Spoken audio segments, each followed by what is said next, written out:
नमस्कार मित्रों, हिमाचल प्रदेश जी के 500 प्रश्नों की सुपर सीरीज में आपका स्वागत है। जो भी मैंने आज आपके लिए प्रश्न लिए हैं यह पहले किसी न किसी एग्जाम में पूछे जा चुके हैं, इसीलिए यह परीक्षा की दृष्टि से सभी प्रश्न महत्वपूर्ण हैं। आज हम पार्ट 11 के साथ कंटिन्यू करेंगे। अगर आपने इससे पहले पार्ट 10 नहीं देखे हैं तो उनको देख लीजिए। इस सीरीज को आप तक लाने का एक ही मकसद है कि हर प्रश्न को विस्तार से समझाया जाए। इसके साथ आज का पहला प्रश्न देखते हैं। हिमाचल प्रदेश में नेरी हर्बल गार्डन कौन से जिले में स्थित है? आपके पास ऑप्शन है मंडी, हमीरपुर, बिलासपुर और शिमला। इसका सही उत्तर होगा ऑप्शन बी, हमीरपुर। यहाँ से कई बार प्रश्न इस तरह से पूछा जाता है कि इसकी स्थापना कब हुई थी और यह कौन से जोन में है। तो आपका उत्तर होना चाहिए 1996 में इसकी स्थापना हुई थी और यह सब ट्रॉपिकल जोन में आता है। इसके साथ ऑप्शन की तरफ रुख करते हैं ताकि हमारा प्रश्न अच्छे से क्लियर हो सके। बात करते हैं ऑप्शन ए मंडी की। मंडी जिले के जोगिंदरनगर में भी एक हर्बल गार्डन है जिसकी स्थापना 1994 ईस्वी में हुई थी। और इसके साथ बात करते हैं बिलासपुर के जंगल थलेरा। एक जंगल थलेरा नाम का एक जगह है जो बिलासपुर में पड़ता है और यहाँ पर भी एक हर्बल गार्डन है। अंत में बात करते हैं ऑप्शन डी की, बोले तो शिमला। शिमला जिले के रोडू नामक स्थान के अंतर्गत पड़ने वाला एक डुमरेडा नामक स्थान है जहाँ पर एक हर्बल गार्डन है जिसकी स्थापना 1998 में हुई थी। इससे हमें पता चलता है कि हिमाचल प्रदेश में 4 हर्बल गार्डन है जिसके बारे में मैं आपको पहले ही बता चुका हूं। इसके साथ अगले प्रश्न की ओर रुख करते हैं। निम्न में से हिमाचल प्रदेश में कौन सा मंदिर लकड़ी का मंदिर है?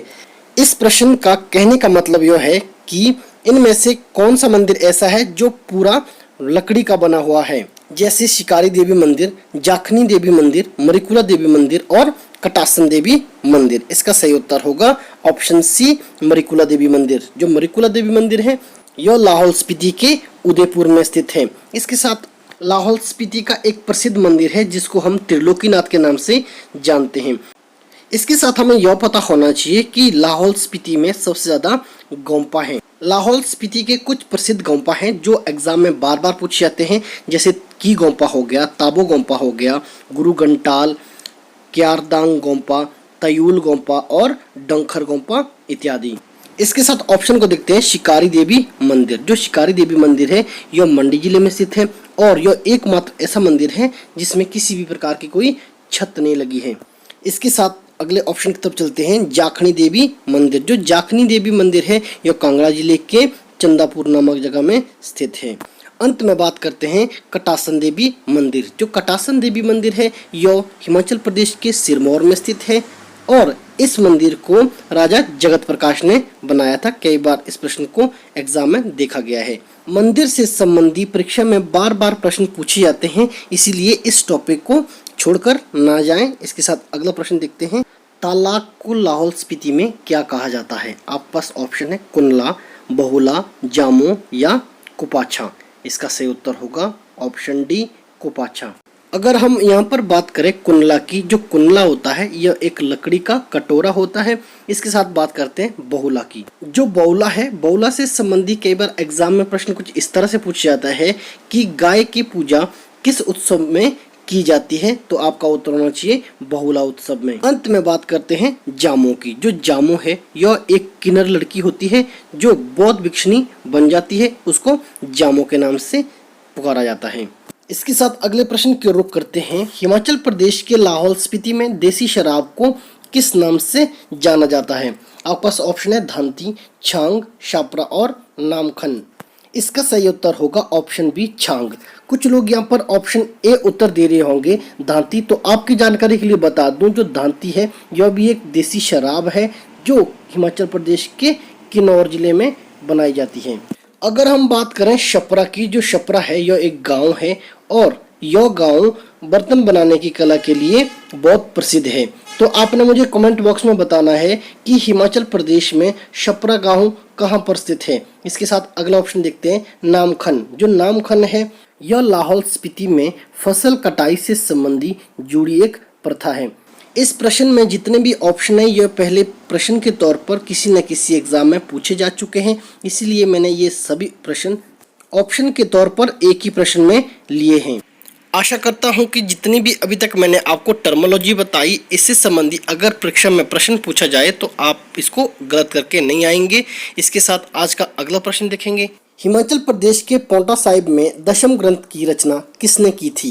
आपके पास ऑप्शन है गुरु गोविंद सिंह, कालिदास, कलहण और इनमें से कोई नहीं। इसका सही उत्तर होगा ऑप्शन ए गुरु गोविंद सिंह। गुरु गोविंद सिंह के बारे में हमें कुछ तथ्य पता होने चाहिए, जैसे गुरु गोविंद सिंह सिखों के 10वें गुरु थे और इन्होंने हिमाचल प्रदेश के सिरमौर के पांवटा साहिब में दशम ग्रंथ की रचना की थी। और सिरमौर जिले के पांवटा साहिब में एक विशाल गुरुद्वारा है जिसका निर्माण गुरु गोविंद सिंह ने किया था। इसके साथ हमें यह भी पता होना चाहिए कि गुरु गोविंद सिंह राजा मैदनी प्रकाश के शासनकाल के दौरान सिरमौर के पांवटा साहिब में आए थे। इसके साथ हमें यह भी पता होना चाहिए कि खालसा पंथ की स्थापना गुरु नानक देव ने 13 अप्रैल 1699 में की थी।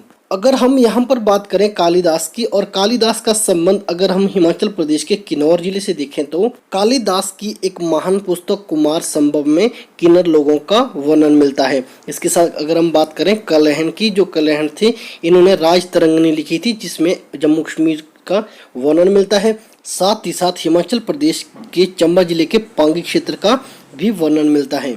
इस प्रश्न से संबंधी मैंने आपको जितने भी तथ्य बताए हैं परीक्षक की दृष्टि से सभी तथ्य महत्वपूर्ण हैं। आशा करता हूं कि आप वीडियो को एंजॉय कर रहे होंगे। अगर आपको मेरी यह वीडियो सच में अच्छी लग रही है तो मेरे इस यूट्यूब चैनल को सब्सक्राइब, वीडियो को लाइक, शेयर और कमेंट करना ना भूलें। साथ ही साथ बेल आइकन को दबाना भी ना भूलें जिससे मेरे आने वाले वीडियो की नोटिफिकेशन आप लोगों तक पहुंचे सबसे आगे। इसके साथ आज का अगला प्रश्न देखते हैं। नरेटी की लड़ाई हिमाचल प्रदेश के किन शासकों के बीच में हुई थी? आपके पास ऑप्शन है गुरु गोविंद सिंह, भीमचंद, कांगड़ा और चंबा, संसार चंद और राजा रणजीत सिंह, या इनमें से कोई नहीं। इसका सही उत्तर होगा ऑप्शन बी, चंबा और कांगड़ा के राजाओं के बीच में। यहाँ पर आपके ज़हन में प्रश्न उठ रहा होगा कि नरेटी की लड़ाई कब हुई थी, तो आपकी जानकारी के लिए बता दूं नरेटी की लड़ाई 1786 ईस्वी में हुई थी। अब आप सोच रहे हो उनकी जो नरेटी है ये कहाँ पर स्थित है? जो नरेटी है यह कांगड़ा जिले के शाहपुर में स्थित है। यहाँ पर एक बात नोट करने वाली है कि जो नरेटी की लड़ाई है वो 1786 ईस्वी में हुई थी और एक बंगाणी की लड़ाई हुई थी जो गुरु गोविंद सिंह और भीमचंद के बीच में हुई थी, और जो ये लड़ाई है ये 1686 ईस्वी में हुई थी। ध्यान देना है 1686 और 1786 में कंफ्यूज नहीं होना है। बंगाणी युद्ध से कई बार प्रश्न कुछ इस तरह से पूछा जाता है कि गुरु गोविंद सिंह और किन शासकों के बीच में बंगाणी की लड़ाई हुई थी। अगर आपको भीमचंद नहीं दिया होगा तो आपका उत्तर होना चाहिए बिलासपुर। इससे हमें पता चला कि बंगाणी की लड़ाई गुरु गोविंद सिंह और बिलासपुर के राजा भीमचंद के बीच में हुई थी। अगर हम अंत में बात करें राजा संसार चंद और राजा रणजीत सिंह की, तो हमें यह पता होना चाहिए राजा संसार चंद और राजा रणजीत सिंह के बीच में एक संधि हुई थी जिसको हम ज्वालामुखी संधि के नाम से जानते हैं। यह संधि 1809 ईस्वी में हुई थी। इस संधि में राजा संसार चंद ने राजा रणजीत सिंह को यह कहा था अगर वो गोरखों को हरा देंगे तो वो उनको कांगड़ा के 66 गांव सौंप देंगे। जैसे ही महाराजा रणजीत सिंह गोरखों को हराने में सफल रहे वैसे ही राजा संसार चंद ने महाराजा रणजीत सिंह को 66 गांव दे दिए और राजा रणजीत सिंह ने देशा सिंह मजीठिया को कांगड़ा किले का पहला सिख किलेदार नियुक्त किया। कई बार एग्जाम में प्रश्न कुछ इस तरह से देखने को मिला है कि कांगड़ा किले का पहला सिख किलेदार कौन था, तो आपका उत्तर होना चाहिए देशा सिंह मजीठिया। हिमाचल प्रदेश में जहांगीर ने किस किले के अंदर मस्जिद बनाई? आपके पास ऑप्शन है कमलागढ़ किला, कांगड़ा किला, गोंदला किला और सिपनी किला। इसका सही उत्तर होगा ऑप्शन बी, कांगड़ा किला। और यहाँ पर हमें यह पता होना चाहिए जो कांगड़ा किले के अंदर जहांगीर ने मस्जिद बनाई थी, इस मस्जिद का निर्माण 1620 ईस्वी में हुआ था। कांगड़ा किले से संबंधी हमें अक्सर एग्जाम में प्रश्न देखने को मिलता है कि कांगड़ा किले का अंतिम और पहला मुगल किलेदार कौन था, तो आपका उत्तर होना चाहिए कि कांगड़ा किले का पहला मुगल किलेदार नवाब अली खान था और अंतिम किलेदार नवाब सैफ अली खान था। इसके साथ हमें यह भी पता होना चाहिए कि कांगड़ा किले का निर्माण राजा सुशर्मा चंद ने किया था। इसके साथ ऑप्शन की तरफ रुख करते हैं ताकि हमारा प्रश्न अच्छे से कवर हो सके। बात करते हैं कमलागढ़ किले की। जो कमलागढ़ किला है यह मंडी जिले में पड़ता है। इसकी स्थापना 1625 ईस्वी में राजा सूरज सेन ने की थी। इसके साथ बात करते हैं गोंदला किले की। जो गोंदला किला है यह लाहौल में स्थित है। इसकी स्थापना कुल्लू के राजा मान सिंह द्वारा की गई थी। अंत में बात करते हैं सिपनी किले की। जो सिपनी किला है यह किन्नौर जिले के सांगला में स्थित है और इसका निर्माण राजा पद्म सिंह द्वारा किया गया था। इसके साथ अगला प्रश्न देखते हैं। 1857 के विद्रोह में हिमाचल प्रदेश की किस रियासत ने अंग्रेजी शासकों का साथ नहीं दिया था? आपके पास ऑप्शन है बज्जी रियासत, क्योंथल रियासत, बुशेर रियासत और रितेश रियासत। इसका सही उत्तर होगा ऑप्शन सी, बुशेर रियासत। कई बार प्रश्न एग्जाम में कुछ इस तरह देखने को मिलता है कि 1857 में बुशेर रियासत का राजा कौन था, तो आपका उत्तर होना चाहिए राजा शमशेर सिंह। अगर हम यहाँ पर थोड़ा सा प्रकाश बुशेर रियासत के ऊपर डालें तो बुशेर रियासत की स्थापना राजा प्रद्युम्न ने की थी, जिसने कामरू को बुशेर रियासत की राजधानी बनाया था। साथ ही साथ हमें यह भी पता होना चाहिए कि राजा चतर सिंह ने कामरू से बुशेर रियासत की राजधानी सराहन को स्थानांतरित की। इसके साथ हमें यह पता होना चाहिए रामपुर बुशेर की स्थापना राजा राम सिंह द्वारा की थी। जब भी हम रामपुर की बात करें तो हमारे जहन में दो मेले मुख्य तौर पर याद आने चाहिए, एक फाग मेला, दूसरा लबी मेला। अगर हम फाग मेले की बात करें तो यह प्रतिवर्ष मार्च महीने में मनाया जाता है। अगर हम बात करें यहाँ पर लबी मेले की, जो लबी मेला है यह नवंबर महीने में मनाया जाता है और यह हिमाचल प्रदेश का सबसे पुराना व्यापारिक मेला है। इस मेले की शुरुआत 1683 ईस्वी से राजा केरी सिंह द्वारा की गई थी। जब भी हमारे जहन में राजा केरी सिंह की बात उठती है हमें ज्ञात होना चाहिए कि बुशेर रियासत के राजा केरी सिंह को छत्रपति और अजान बाहु के नाम से भी जाना जाता है। इतना हमें इस प्रश्न के बारे में पता होना चाहिए। इसके साथ अगला प्रश्न देखते हैं। गमगुल सियाबेही वन्य जीव अभयारण्य हिमाचल प्रदेश के कौन से जिले में स्थित है? आपके पास ऑप्शन है सोलन, लाहौल स्पीति, चंबा और बिलासपुर। इसका सही उत्तर होगा ऑप्शन सी, चंबा। यहाँ पर जब हम चंबा के वन्य जीव अभयारण्य की बात कर रहे हैं तो हमें चंबा के कुछ महत्वपूर्ण वन्य जीव अभयारण्य का पता होना चाहिए, जैसे कालाटोप वन्य जीव अभयारण्य और टुंडा वन्य जीव अभयारण्य। ये दोनों वन्य जीव अभयारण्य परीक्षा की दृष्टि से महत्वपूर्ण हैं, एग्जाम में बार बार पूछे जा रहे हैं। इसके साथ बात करते हैं सोलन की। जो सोलन है यहाँ पर एक मुख्य वन्य जीव अभयारण्य है, उसका नाम है शिल्ली, जो क्षेत्रफल की दृष्टि से सबसे छोटा वन्य जीव अभयारण्य है। इसके साथ अगर हम बात करें लाहौल स्पीति की, लाहौल स्पीति में एक वन्य जीव अभयारण्य है जिसका नाम है किब्बर, जो हिमाचल प्रदेश का सबसे बड़ा वन्य जीव अभयारण्य है। अगर हम यहाँ पर बात करें बिलासपुर की, बिलासपुर में मुख्य तौर पर दो वन्य जीव अभयारण्य हैं, एक नैना देवी वन्य जीव अभयारण्य और दूसरा गोविंद सागर वन्य जीव अभयारण्य। इस प्रश्न के अंतर्गत जितने भी मैंने वन्य जीव अभयारण्य के बारे में बताया है, ये सभी वन्य जीव अभयारण्य परीक्षा की दृष्टि से महत्वपूर्ण है। इसके साथ अगला प्रश्न देखते हैं। निम्न में से कौन सा चश्मा कांगड़ा जिले में स्थित नहीं है? आपके पास ऑप्शन है जोगणी, सलोल, लुनानी और सुलाह। इसका सही उत्तर होगा ऑप्शन ए, जोगनी। जोगनी मनाली में स्थित है। जब हम मनाली की बात करते हैं तो वहाँ पर एक और वाटरफॉल है, उसका नाम है रेला वाटरफॉल। जो रेला वाटरफॉल है एग्जाम में बार बार पूछा जा रहा है, इसीलिए रेला वाटरफॉल के बारे में हमें पता होना चाहिए। अगर हम बात करें सलोल, लुनानी और सुलाह चश्मे की, यो कांगड़ा जिले में पाए जाने वाले प्रमुख चश्मे हैं जो एग्जाम में बार बार पूछे जा रहे हैं। कांगड़ा जिले के कुछ प्रमुख चश्मे हैं जो एग्जाम में बार बार पूछे जाते हैं, जैसे कोपरा, ज्वालामुखी और बाक्सुनाथ इत्यादि। इसके साथ अगला प्रश्न देखते हैं। हिमाचल प्रदेश में पताल और जलाल नदियां किस नदी की सहायक नदियां हैं? आपके पास ऑप्शन है रावी, चिनाब, सतलुज और यमुना नदी। इसका सही उत्तर होगा ऑप्शन डी, यमुना नदी।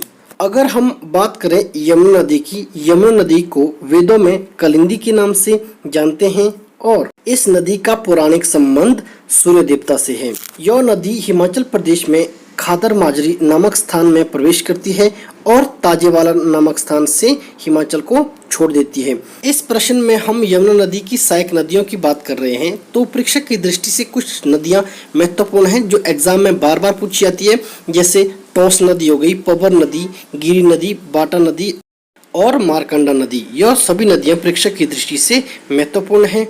इसके साथ अगला प्रश्न देखते हैं। हिमाचल प्रदेश में पंचरुखी घाटी कौन से जिले में स्थित है? आपके पास ऑप्शन है चंबा, कांगड़ा, मंडी और शिमला। इसका सही उत्तर होगा ऑप्शन बी, कांगड़ा। अगर हम कांगड़ा जिले की घाटियों की बात करते हैं तो परीक्षा की दृष्टि से कुछ महत्वपूर्ण घाटियां हैं, जैसे कांगड़ा घाटी, पालमपुर घाटी, इंदौर घाटी, नूरपुर घाटी और बैजनाथ घाटी इत्यादि। इस प्रश्न के बारे में हमें इतना ज्ञात होना चाहिए, परीक्षा की दृष्टि से सभी तथ्य महत्वपूर्ण है। इसके साथ अगला प्रश्न देखते हैं। कांगड़ा जिले में तबाही करने वाला भूकंप किस वर्ष आया था? आपके पास ऑप्शन है 15 जुलाई 1904, 4 अप्रैल 1905, 17 मई 1905, 8 फरवरी 1905। इसका सही उत्तर होगा ऑप्शन बी 4 अप्रैल 1905। कई बार एग्जाम में प्रश्न कुछ इस तरह से पूछ जाता है कि कांगड़ा में 1905 को तबाही करने वाला भूकंप की तीव्रता कितनी आंकी गई, तो आपका उत्तर होना चाहिए 7.8। इसके साथ हमें यह भी पता होना चाहिए कि भूकंप की तीव्रता रिक्टर स्केल द्वारा मापी जाती है। इसके साथ अगला प्रश्न देखते हैं। लाहौल की चंद्रा घाटी में कौन सा ग्लेशियर नहीं है? आपके पास ऑप्शन है Kulti glacier, Dudhon glacier, Gephang glacier और शाशीन ग्लेशियर। इसका सही उत्तर होगा ऑप्शन बी दुधौन ग्लेशियर। अगर हम यहाँ पर बात करें दुधौन ग्लेशियर की, जो दुधौन ग्लेशियर है यह हिमाचल प्रदेश के कुल्लू जिले में पड़ता है और इस ग्लेशियर से पार्वती नदी को पानी मिलता है। और अगर हम बात करें कुल्टी ग्लेशियर, गेफांग ग्लेशियर और शाशीन ग्लेशियर की, ये तीनों ग्लेशियर चंद्रा घाटी में स्थित हैं और इन ग्लेशियरों के द्वारा चंद्रा नदी को पानी मिलता है। जितने भी मैंने इस प्रश्न से संबंधित तथ्य बताए हैं, ये सभी तथ्य परीक्षा की दृष्टि से महत्वपूर्ण है। इसके साथ अगला प्रश्न देखते हैं। कांगड़ा जिले की वो कौन सी झील है जिसके एक ओर संतोषी माता का मंदिर है और दूसरी ओर मच्छिंद्र महादेव का? आपके पास ऑप्शन है करेरी झील, डल झील, पोंग झील और मच्छ्याल झील। इसका सही उत्तर होगा ऑप्शन डी मच्छ्याल झील।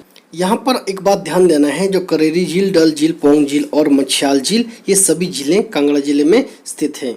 जिस प्रकार करेरी झील कांगड़ा जिले में स्थित है, ठीक उसी प्रकार कराली झील कौन से जिले में स्थित है? आपने मुझे इसका उत्तर कमेंट बॉक्स में बताना है। इसके साथ अगला प्रश्न देखते हैं। निम्न में से कौन सी दर्रा लाहौल और स्पीति के बीच में नहीं है? आपके पास ऑप्शन है लालूनी दर्रा, कुंजुम दर्रा, बारलाचा दर्रा और इंद्रहार दर्रा। इसका सही उत्तर होगा ऑप्शन डी इंद्रहार दर्रा। यहाँ पर आपने कंफ्यूज नहीं होना है, एक इंद्रहार है और एक इंद्र किला है। इंद्रहार दर्रा है और इंद्र किला एक चोटी है। आपने मुझे कमेंट बॉक्स में बताना है कि जो इंद्र किला है यह कौन से जिले में स्थित है। अगर हम यहाँ पर कुंजुम दर्रा की बात करें तो कुंजुम दर्रा स्पीति घाटी में स्थित एक प्रसिद्ध दर्रा है और इसकी ऊंचाई 4520 मीटर है। अंत में बात करते हैं बारलाचा दर्रा की। सबसे पहले समझते हैं कि जो बारलाचा है इसका अर्थ क्या होता है। बारलाचा का अर्थ होता है शिखर पर चौराहा। इस प्रश्न के बारे में हमें इतना पता होना चाहिए। इसके साथ अगले प्रश्न की ओर रुख करते हैं। निम्न में से हमीरपुर जिले की सबसे ऊंची चोटी कौन सी है? आपके पास ऑप्शन है भारवेन, अवाहा देवी, बहादुरपुर और माउंट करोल। इसका सही उत्तर होगा ऑप्शन बी अवाहा देवी। अगर हम बात करें यहाँ पर बारवेन की, जो बारवेन है यो ऊना जिले की सबसे ऊंची चोटी है। इसके साथ अगर हम बात करें बहादुरपुर की, जो बहादुरपुर चोटी है यो बिलासपुर की सबसे ऊंची चोटी है। इसके साथ अगर हम अंत में बात करें माउंट करोल की, जो माउंट करोल है यह सोलन जिले की सबसे ऊंची चोटी है। अगर आपको एग्जाम में प्रश्न कुछ इस तरह से आए कि हिमाचल प्रदेश की सबसे ऊंची चोटी कौन सी है, तो आपका उत्तर होना चाहिए शिला, जिसकी ऊंचाई 7026 मीटर है और यह चोटी किन्नौर जिले में स्थित है।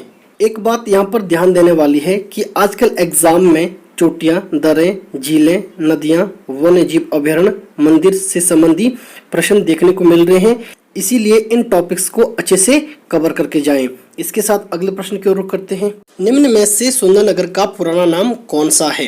आपके पास ऑप्शन है धमेरी, खंडूर, शोनितपुर और बनेड। इसका सही उत्तर होगा ऑप्शन डी बनेड। इसके साथ बात करते हैं ऑप्शन की, ताकि हमारा प्रश्न अच्छे से क्लियर हो सके।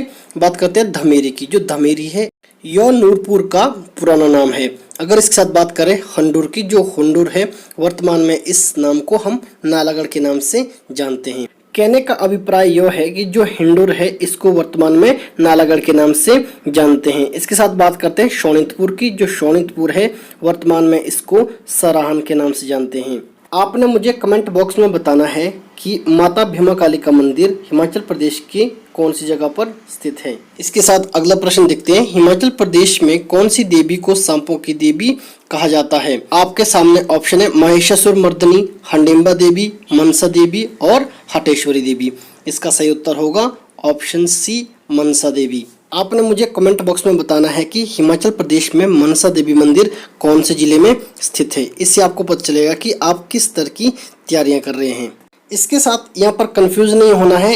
कई बार एग्जाम में प्रश्न पूछा जाता है कि सांपों की देवी किसे कहा जाता है, तो आपको उत्तर होना चाहिए मनसा देवी। कई बार एग्जाम में प्रश्न को कुछ इस तरह से पूछा जाता है कि उस मंदिर का नाम बताओ जहां पर सांपों की आकृति सबसे बढ़िया बनाई है, तो आपका उत्तर होना चाहिए पराशर मंदिर। जो पराशर मंदिर है यह मंडी जिले में पड़ता है। साथ ही साथ यहाँ पर ध्यान देना है, यहाँ पर एक झील भी है जिसको हम पराशर झील के नाम से जानते हैं। इसके साथ अगर हम बात करते हैं महिषासुर मर्दिनी की, यह हिमाचल प्रदेश के रामपुर बुशहर में स्थित है। जो रामपुर बुशहर है यह शिमला जिले के अंतर्गत आता है। इसके साथ अगर हम बात करें हंडिम्बा देवी की, जो हंडिम्बा देवी है यह कुल्लू जिले के मनाली में स्थित है। यहाँ पर एक मेला लगता है जो डूंगरी मेले के नाम से प्रसिद्ध है। साथ ही साथ हमें यह भी पता होना चाहिए जो माता हंडिम्बा देवी का मंदिर है यह पैगोडा शैली में बनाया गया है। परीक्षा की दृष्टि से महत्वपूर्ण कुछ पैगोडा शैली के मंदिर हैं जो एग्जाम में बार बार पूछे जाते हैं, जैसे कुल्लू जिले के खोखन में स्थित आदि ब्रह्म मंदिर और कुल्लू जिले के मनाली में स्थित हंडिम्बा देवी मंदिर और पराशर मंदिर जो मंडी जिले में स्थित है। इस प्रश्न से संबंधी मैंने जितने भी तथ्य बताए हैं ये परीक्षा की दृष्टि से सभी तथ्य महत्वपूर्ण हैं। इसके साथ अगला प्रश्न देखते हैं। हिमाचल प्रदेश विधानसभा भवन का उद्घाटन किस वायसराय ने किया था? आपके पास ऑप्शन है Lord Irwin, Lord Reading, Lord Willingdon, इनमें से कोई नहीं। इसका सही उत्तर होगा ऑप्शन बी लॉर्ड रेडिंग। यहाँ पर जैसे आपको पता चल चुका है कि हिमाचल प्रदेश विधानसभा भवन का उद्घाटन लॉर्ड रेडिंग ने किया, यहाँ पर आपके जहन में अब प्रश्न उठ रहा होगा कि हिमाचल प्रदेश विधानसभा भवन का उद्घाटन कब हुआ था, तो इसका सही उत्तर होना चाहिए 1925 ईस्वी में। और साथ ही साथ हमें यह भी पता होना चाहिए हिमाचल प्रदेश में विधानसभा भवन हिमाचल प्रदेश की राजधानी शिमला में है। विधानसभा शब्द सुनते ही हमारे ज़हन में हिमाचल प्रदेश की विधानसभा की सीटों का ब्यौरे का पता होना चाहिए। जैसे आपको पता है कि वर्तमान में विधानसभा की सीटें हिमाचल प्रदेश में 68 है। उनमें से सबसे ज़्यादा विधानसभा सीटें कांगड़ा में है जिनकी संख्या 15 है, और सबसे कम विधानसभा सीटें लाहौल स्पीति और किन्नौर में है जिनकी संख्या 1 है। इस तरह आज हमारे 500 प्रश्नों की सुपर सीरीज में 200 प्रश्न कंप्लीट हो चुके हैं। आशा करता हूं कि आपने मेरे इन सभी वीडियो को एंजॉय किया होगा। अगर आपको मेरे वीडियो अच्छे लगते हैं तो मेरे इस YouTube चैनल को सब्सक्राइब, वीडियो को लाइक, शेयर और कमेंट करना ना भूलें। नमस्कार।